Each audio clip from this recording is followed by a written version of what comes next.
Okay, so budget-friendly Android tablet naman yung pinadala sa atin ng Blackview at ito yung kanilang Zeno 10 5G. At anong meron dito? Well, maliban sa budget-friendly, meron daw tong PC mode. Papakita ko sa inyo mamaya at sigurado magugustuhan to ng mga student, lalo na yung laman pa lang ng box na to kapag binili mo, complete package na. So, doon muna tayo sa presyo. So, itong Blackview Zeno 10 ay mabibili natin sa dalawang variant. 8128-9799. Yung 8256 naman ay 11999. At pwede tayong mamili between gray or color blue. I-check niyo yung link dyan sa description box sa baba para sa voucher para mas makatipid kayo kung gusto niyo na itong bilhin. Okay, so ito yung box ng Zeno 10 5G. Napaka-decent naman ang pagkakadesign nila. Pero ang layo kasi dun sa itsura ng Blackview Fort 5. Parang walang identity yung itsura ng mga box ng Blackview. So, meron tayong sticker dito, 256, 24GB kasi 8GB lang yung RAM at pwede siyang gumamit ng additional 16GB galing dito sa internal storage. At dito sa gilid, makikita ninyo yung napakaraming accessories na laman nito, mouse, keyboard, folio case, tempered glass, pen, at meron tayong wired earphones. So, open natin agad. Ang una natin makikita ay yung tempered glass. Ayan, so hindi natin kailangan bumili ng additional protection para dito sa tablet na to. At ito na yung ating Zeno 10 at nakasuot na sa kanya yung mismong folio case. Ayan. Okay, so tanggalin natin sa plastic. So habang hinihintay natin mag-boot to, tignan muna natin ibang laman ng box. So ito yung wireless keyboard. Ito siya. Napaka-generic lang naman. So totoo lang, ang flimsy lang talaga nito.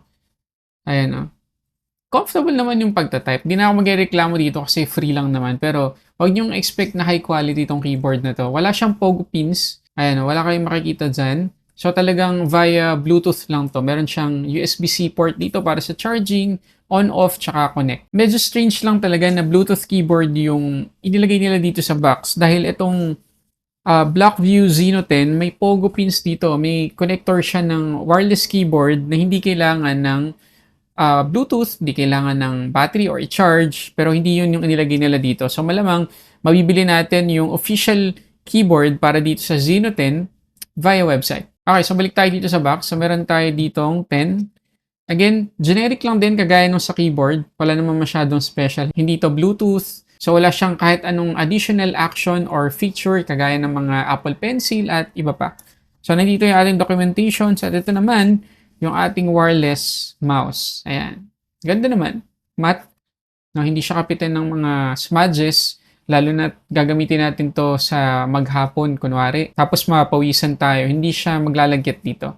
Okay? Pero, again, generic lang din to. Tapos, nandito naman sa ilalim yung ating SIM ejector, USB-C to USB-A, yung ating wired earphones.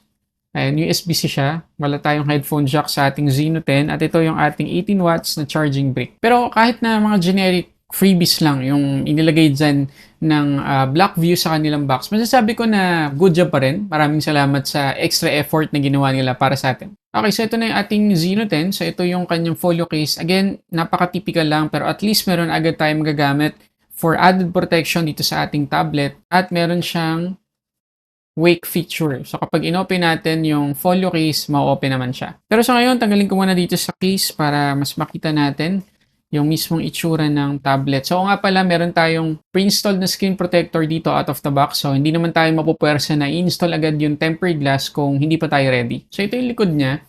And napakasimple lang naman. Matte, medyo dual tone siya. Iba dito, iba rin dito. Pero yung malaking part, gray. Tapos yung ating camera module naka-protrude, napaka-premium naman ng pagkaka-design nila dito sa camera module. Pero titignan natin kung okay yung quality niyan mamaya. Meron tayong quad speakers dito. And dito sa ilalim meron tayong dalawa. Tapos USB-C port. Dito sa may itaas, meron ding dalawa. So kapag naka-landscape mode tayo, talagang dinig na dinig natin yung pinapanood natin. Tapos dito naman sa may right side kapag naka-portrait mode, ay yung SIM tray, microphone, tapos volume up and down buttons. At dito naman sa taas, katabi ng dalawa pang speaker ay yung ating power lock button. At mapapansin din nyo na proportion naman yung bezels natin dito sa taas, sa baba, dalawang gilid, pantay na pantay. Hindi man ganun kanipis yung bezels niya, pero enough yan para maging immersive yung ating experience dito.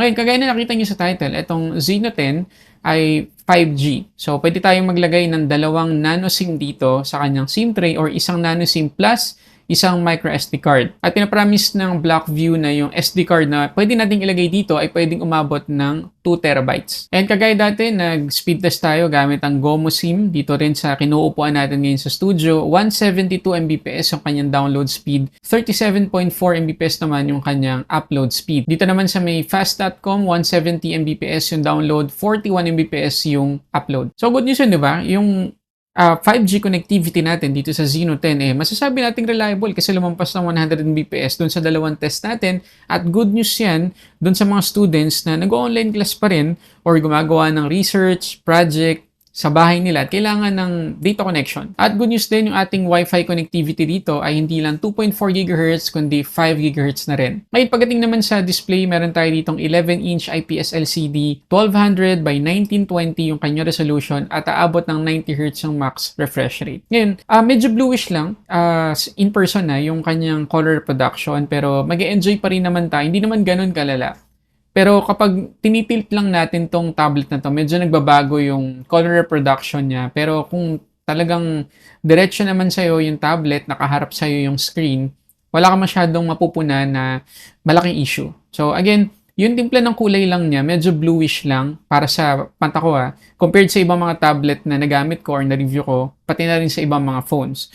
Pero for the most part, napaka-usable, mag-enjoy pa rin tayo. At ang isa pang good news, yung kanyang Widevine Security Level 1 at makakapag-play tayo ng Full HD dito sa Netflix. Okay, ngayon pag-usapan naman natin ng battery performance kasi isa yan sa una nating tinitingnan sa isang tablet kapag bibili tayo, diba? Kasi gusto natin, matagal talaga magagamit yung tablet kasi minsan ito yung pang-replace natin sa laptop natin. So kung dadali natin to sa pagka-travel, kunwari sa school, gusto natin, paratag tayo na buong maghapon, may charge itong tablet na to. So again, meron tong 8,000 mAh na battery capacity at tingnan natin yung SOT na nakuha ko dito. Ito guys, 10 hours, 30 minutes. Okay, kagaya ng palagi kong sinasabi, magkaiba po yung average na SOT na nakukuha natin sa isang phone at sa isang tablet. Para sa akin, ang average at pasado na SOT sa isang tablet ay 8 hours pataas. At least 8 hours, okay na yun. Pero ito, 10 hours, 30 minutes. So, for sure, aabot po ng buong maghapon itong tablet na to sa isang charge lang. At speaking of charging, 18 watts lang po yung ating charging speed dito. So sa test ko from 8 to 100%, 2 hours and 5 minutes ko na charge itong tablet na to. Okay, ngayon pag-usapan natin yung performance ng tablet na to. At ito yung isa sa talagang aabangan nyo dito, lalo na yung skin. Pero out of the box, Android 15 lang to. So, yun isa sa mga drawback natin dito. Hindi siya latest Android 16. At dahil nga Blackview to, walang reputasyon o magandang reputation ang Blackview pagdating sa pagbibigay ng mahabang software support. So, hindi rin natin sure kung ganun yung case dito sa Blackview Zeno 10. Pero sa experience ko, habang nasa akin itong tablet na to, siguro mga more than a week na rin, kung hindi ako nagkakamali, wala pa akong natatanggap na software support. At kapag tinignan natin yung kanyang setting dito sa all parameters, makikita ninyo na yung ating Android security update ay December 5, 2025 pa rin. So napaka-late na po. April na po ngayon, almost May na. So hindi latest yung security na meron tayo rito. On top of Android 15, meron tayong Dock OS _P. Hindi ko alam kung para saan yung _P na yan. 4.2 naman yung version. Tapos Unisoc T8200 yung ating chipset. 8GB na LPDDR4X yung ating RAM at UFS 2.2 naman na 256GB yung ating storage dito sa variant na gamit natin sa review. Ngayon, before ko ipakita sa inyo yung PC mode, pakita ko lang sa inyo yung AnTuTu score para magka-idea kayo kung kumusta yung performance ito sa mga apps na papatakbuhin natin. Ito. Kalahating million lang. 560,977. Ngayon, para sa price ng tablet na to, para sa akin acceptable na yan. And considering na 5G na, yung chipset na ginamit nila dito, magagamit talaga ng mga student, pwede na yung performance na yan. Ngayon, dun tayo sa PC mode. Well, by default, para siyang Samsung One UI sa tablet. Kasi kapag nag-open tayo ng application, may lumalabas na taskbar sa ilalim. Pakita ko sa inyo. Okay, so kahit naka-portrait mode tayo, basta nag-open tayo ng isang application, for example, Chrome, makikita ninyo? Ayan nagkaroon tayo ng taskbar dito. So, kapag ni-switch tayo halimbawa sa YouTube, yan, ganun lang kadali. Pipindot-pindot ka na lang dito sa baba. Wala na mga swiping action tayong gagawin or gesture. Ganun din sa settings, sa photos, ganyan. Okay? So, napaka-useful ng taskbar na yun. Meron din tayong, dito, parang icon para sa app drawer. Yan. Pero hindi pa yan ng PC mode. Para mabuksan natin ng PC mode, punta lang tayo dito sa settings, sa controls, dito sa taas. Tapos, hanapin natin yung PC mode. Kapag tinap natin yan, magsiswitch siya to landscape mode at papasok siya ngayon sa PC mode. Kita ninyo, wala na tayo ditong controls. Tapos, meron na tayong taskbar na mas desktop yung itsura. Pag tinap natin yan, ganyan yung itsura ng ating settings. Meron tayo ditong pang oras, yung battery, yung volume dito na rin, tapos yung search. Okay? Tapos makita ninyo kapag may na-open na application or kung ano man dito sa tablet, nagiging window siya. Ayan, pwede natin siyang i-drag somewhere. Okay, wala siyang Ayan, maximize, restore. Hindi ko alam kung hindi siya pwede yung side by side. Okay, ano lang talaga natin, ano lang siya, i-resize lang or i-move somewhere sa screen. Pero, for the most part, guys, ang laking tulong, diba? Imagine, kung meron tayong ginagawang task dito sa tablet na pang talaga, online schooling, basic task sa mga work natin like spreadsheet, Google Docs, mga ganyan, documents, pwede na natin gawin dito ng naka-mouse. Okay? Kasi nga, para siyang desktop. Okay? Again, open tayo ng isang application, baba Chrome. Ayan, naka-window mode siya. Okay, so nag-run ulit kasi naka-wifi na ako kaya medyo tumaas yung ating Mbps. Okay, so ayun yung PC mode. So, anong masasabi nyo dito? Malaking tulong ba talaga to? At nakaka-wow ba talaga yung feature nito para sa ganitong klase ng tablet? So, yun na lahat yung mga gusto kong i-share tungkol dito sa Blackview Zeno 10 5G AI na tablet nila. So, again, 9799 yung 8128 tapos 11999 naman yung 8256. Kasama na yung mga accessories na ipinakita ko sa inyo, syempre. So, masasabi nyo ba na sulit itong tablet na to? Comment kayo dyan. At oo nga pala, munti ko na makalimutan before mag-end yung video natin na meron nga pala tayong webcam dito or aka selfie camera. So, hanggang 1080p yung video recording na pwede nating ma-record dito. So, ganito magiging itsura natin kapag nag-video call tayo or video conference. So, okay naman, decent naman. Medyo bluish din yung kulay natin. So, malamang sa malamang yung display. Sa display to. No, pero, okay naman, detailed pa rin.